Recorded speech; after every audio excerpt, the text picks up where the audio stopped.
มากองสแนลสบายดีใบส่วนละอีในแมนเปียตะพรวงเนาะตำพรวงหรือว่าเห็ดบังขลามเลยพี่น้องมื้อนี้สาวมากองพามาเห็ดบังขลาม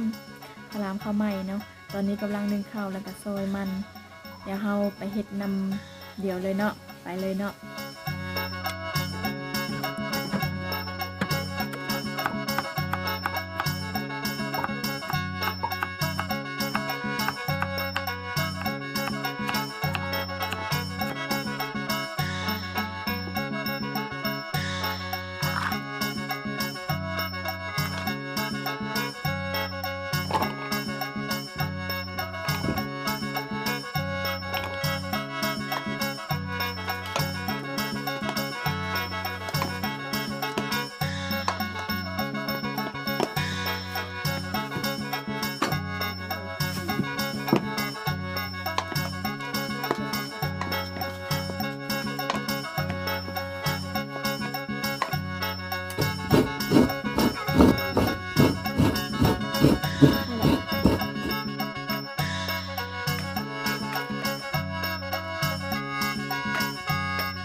กินเถอะเด้อมากินจะมาแต่บุญเอาบุญปลาหันดึงเนาะอันกระเต้ากันเลยบุญปลาหันแต่อันกินอันเย็นมาจากปลาเนาะสุกแล้วพี่น้องสุกแล้วแต่ว่าบ่ทันได้ผ่าเนาะบ่ทันได้นั่นเพราะว่ามันยังร้อนอยู่ไว้เย็นแล้วจังผ่าแล้วจังมากินเนาะ